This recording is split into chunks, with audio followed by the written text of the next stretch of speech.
Christ, I muttered to myself, as the first flakes of snow started to fall. They gathered in fuzzy clumps over the windshield before my wipers cleared them away. I'd been waiting for 15, no, 20 minutes now, in my sister's driveway. Had I chosen to wait inside with her, I'd have been dead by now thanks to her 2 gray cats. Cute little devils, but murder to my sinuses. Puffy eyes and a clogged-up throat, that's just what I needed. Every Christmas, our family made the annual trip to my grandparents' cabin tucked away in the woods of Hope, Alaska, and I'd hoped to beat the heavy snowfall that was forecasted. Since my sister's license was suspended from a DUI, here I was, a hostage to time, with my finger tapping anxiously on the steering wheel. When my mother had asked me to be the one to grab my sister, I had honestly dreaded it from the start. It wasn't that we hated one another, we just weren't as close anymore.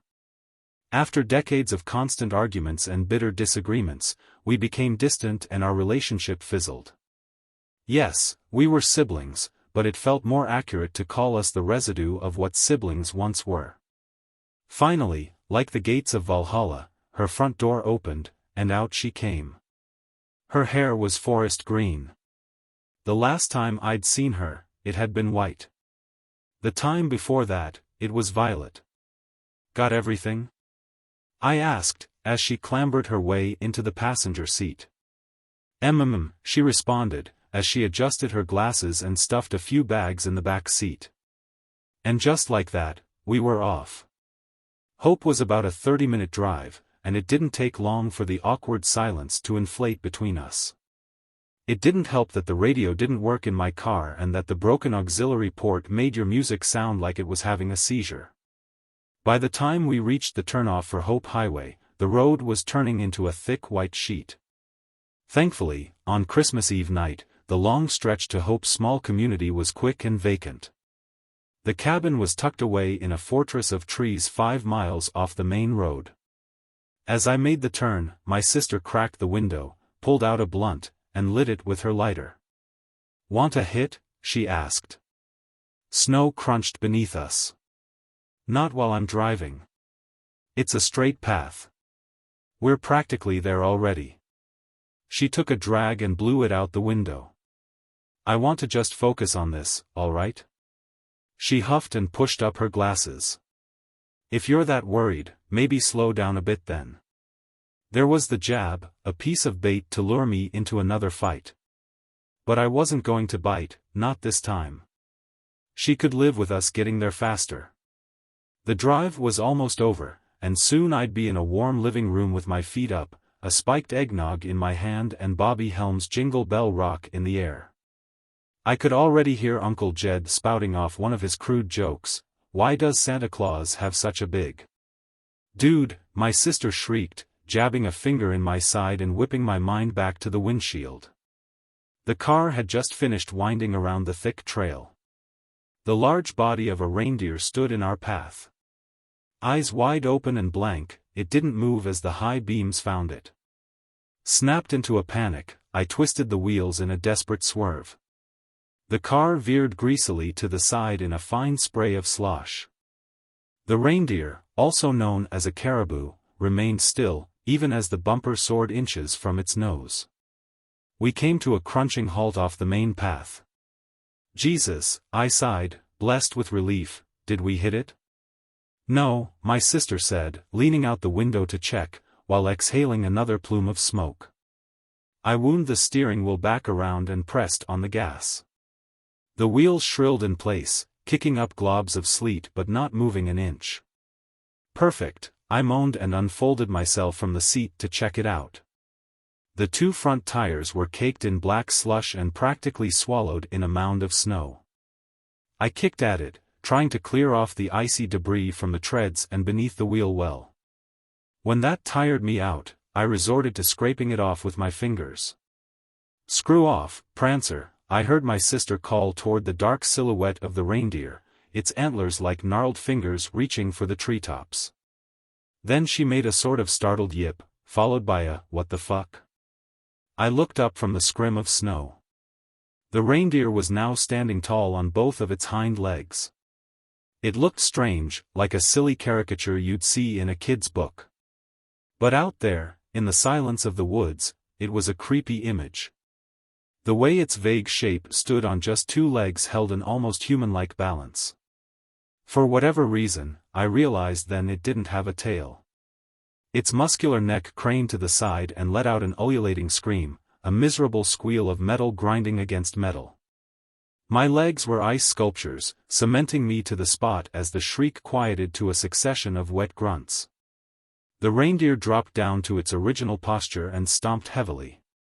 Puffs of white vapor and strings of snot vented from its nostrils.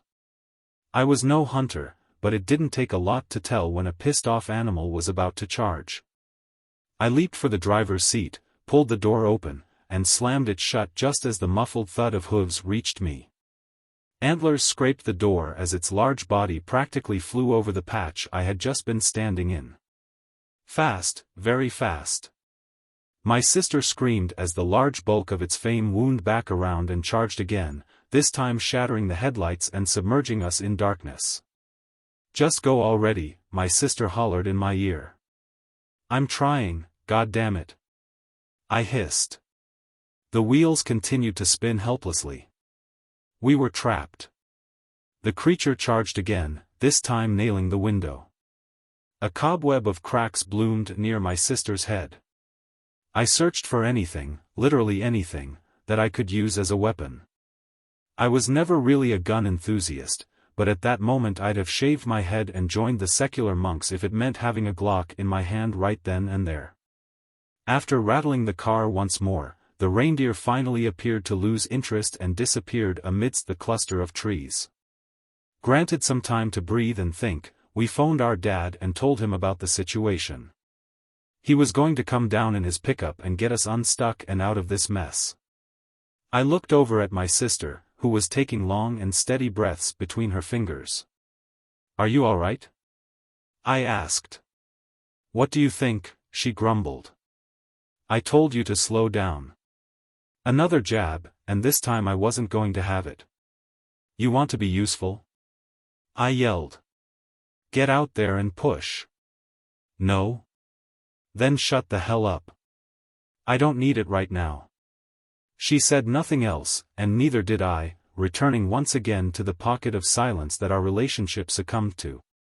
The sooner Dad's headlights peaked in the distance, the better. Suddenly, she rolled the window down. "What are you doing?" I asked. "SSSH," she pursed her lips. "Just listen." Humoring her, I waited, and sure enough, the sound reached me too.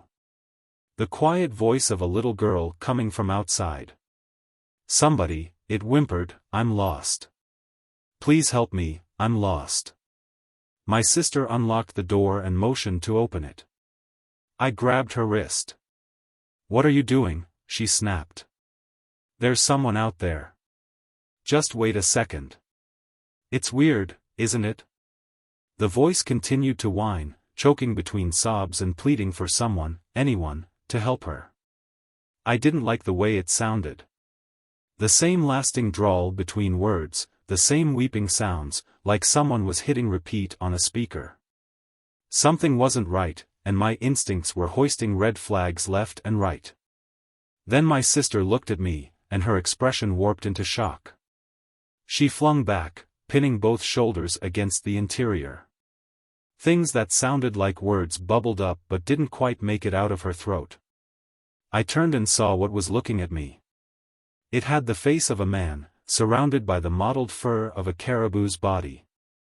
The skin was a mummified brown color, wound tightly around its long skull like old, crinkled leather.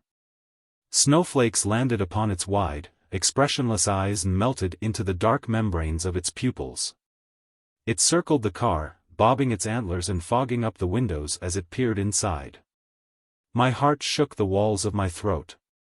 I locked eyes with my sister, unable to say anything behind the sheer disbelief. I should have grabbed my phone. Snapped a photo. Recorded a video. Anything. But my thoughts were jangled. It then let out that same horrible scream, but I didn't see its tight, contorted lips open. The sound was coming from its neck.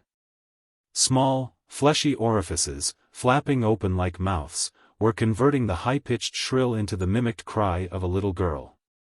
"Help me, I'm lost. Help me."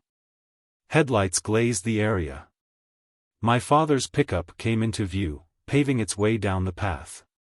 The reindeer, or whatever the fuck it was, ran off, vanishing once again into the snow-covered thicket. Nobody believed us. Why would they? If anybody had told me that story, I would have assumed they were hopped up on some crazy psychedelic.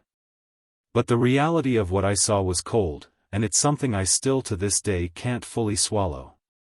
Instead of sleeping that night, my sister and I did some research that led us to the myth of skinwalkers, beings of some sort, capable of mimicking voices and disguising themselves as animals to lure people into the woods. After reading other accounts, there wasn't a doubt in my mind what we'd witnessed out there.